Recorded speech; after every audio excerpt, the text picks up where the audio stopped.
First ever factory outlet Mukunda jewelleries Kukatpally, Khammam, Kothapet, Somajiguda, Hanumakonda and Suchitra.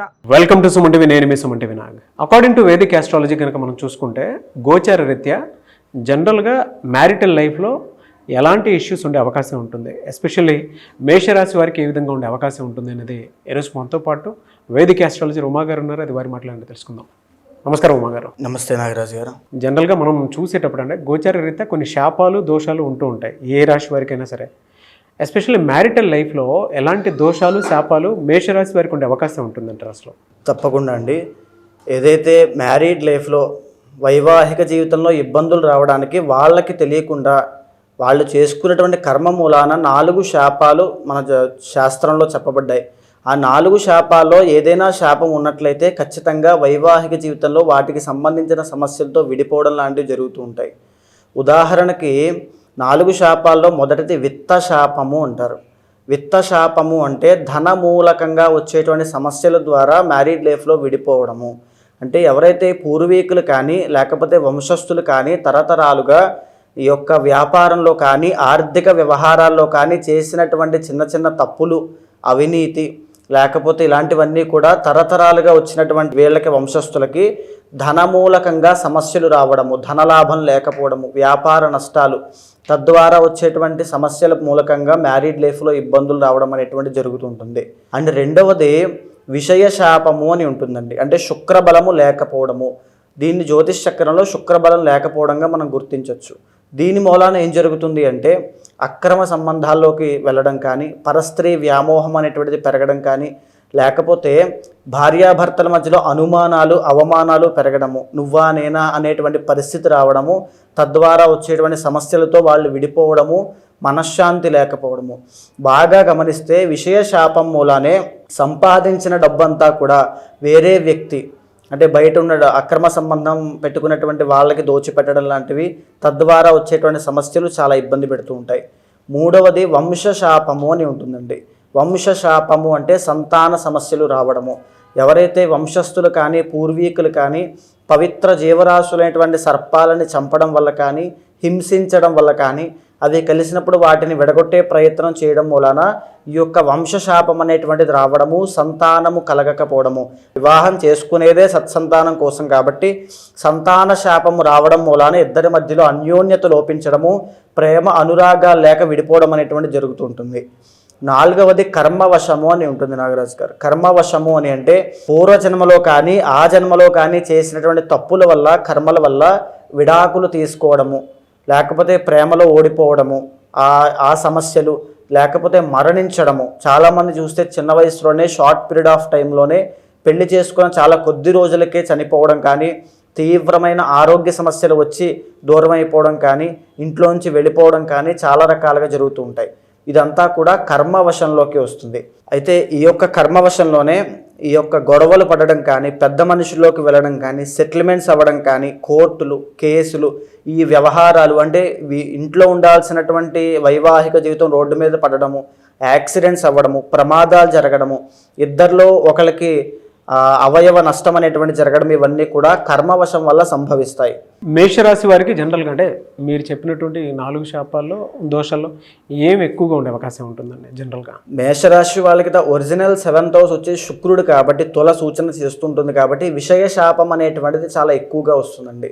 విషయ శాపం మూలాన వీళ్ళకి శుక్రబలం లేకపోవడం మూలాన వీళ్ళు ఆ జన్మలో కానీ లేకపోతే ఏ జన్మలో అయినా వివాహేతర సంబంధాలు పెట్టుకోవడం వల్ల, లేకపోతే వేరే వాళ్ళ పరస్త్రీ వ్యామోహం వల్ల, వాటి వల్ల వచ్చినటువంటి కర్మదోషం వల్ల వైవాహిక జీవితంలో అనుమానాలు పెరగడము, ఇద్దరికి పరస్పరం అన్యోన్యత అనేటువంటిది లోపించడము, ఇద్దరి మధ్యలో గొడవలు, అవమానాలు రావడము, ఈగో ప్రాబ్లమ్స్ అనేటువంటి తలెత్తడము. అంటే ప్రతి పనికి కూడా దాని యొక్క కర్మ అనుభవించి తీరాలండి. ఈ యొక్క విశేషాపం మూలానే పరస్త్రీ వ్యామోహం కానీ లేదా పరపురుష వ్యామోహం కానీ వెళ్ళడం మూలాన ఇంట్లో ఉండేటువంటి వైవాహిక జీవిత ప్రశాంతత అంతా కూడా లేకపోవడము, ఒక ఇంటికి సంబంధించినటువంటి శాంతి అంతా కూడా భంగం అవుతుందండి ఈ విషయ శాపం మూలాన. అలా అని అందరికీ కాదు, ఎవరికైతే జాతకంలో శుక్రుడి యొక్క సంచారం మూలన పర్సనల్ చార్ట్ ద్వారా మనకు తెలుస్తూ ఉంటుంది, వాళ్ళు ఏదైతే అఫైర్స్ పెట్టుకుంటారో ఇది వాస్తవం అండి. ఏదైతే అఫైర్స్ పెట్టుకుంటారో దాని మూలాన వచ్చినటువంటి శాపమే విషయ శాపము. ప్రస్తుతం అయితే ఫేస్ చేస్తున్నారు అనేది. ఖచ్చితంగా అండి. మేషరాశి వాళ్ళు ఎవరైతే వైవాహిక జీవితంలో ఇబ్బందులు పడుతూ ఉంటారో వాళ్ళ యొక్క పర్సనల్ చార్ట్ ద్వారా ఖచ్చితంగా తెలుస్తుంది. విషయ శాపం అనేటువంటిది ఉంటుంది. మీరు చూస్తే నాగరాజు గారు అసలు అలాంటివి ఏమైనా ఉన్నా లేకపోయినా సరే అనుమానం అనేటువంటి దాంతో విషయ శాపము ఆ కర్మ ఉండడం మూలాన భార్యాభర్తల మధ్యలో తీవ్రమైనటువంటి మనస్పర్ధలు వస్తాయి. అది ఏ స్థాయికి వెళ్తాయంటే భర్త భార్యని తీవ్రంగా కొట్టడం కానీ, హింసించడం కానీ, చీటికి మాటికి అనుమానించడం కానీ, ప్రతి దానికి ప్రతి చేసిన పనికి కూడా ఇలాంటి గొడవలన్నీ తలెత్తుతూ ఉంటాయి.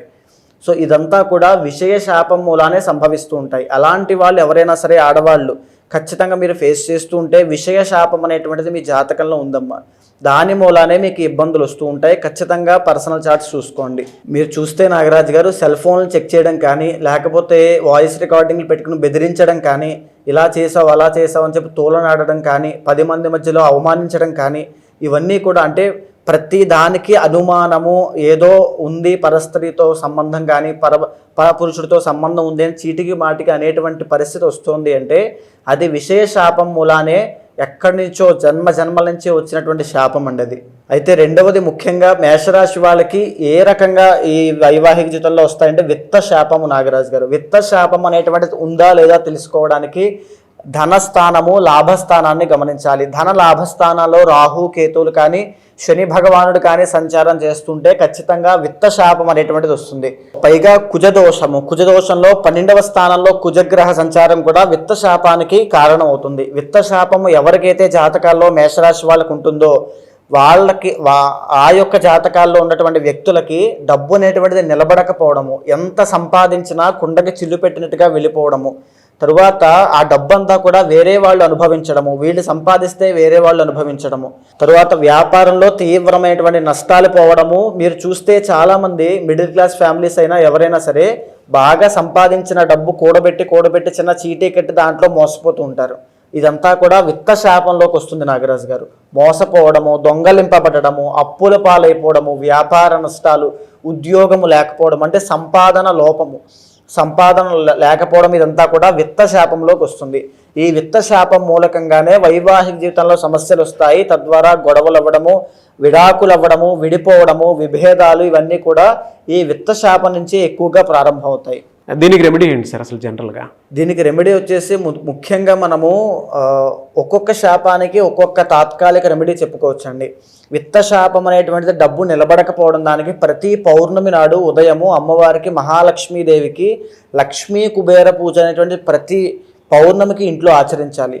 దీనివల్ల తరతరాలుగా వచ్చినటువంటి ఆర్థిక దోషాలు ఇవన్నీ తొలగిపోయి విత్త శాపం నుంచి బయటికి వచ్చి డబ్బు నిలబడము, ఆర్థిక సమస్యలు పోవడము, రుణబాధలు తగ్గడం లాంటివి జరుగుతాయి.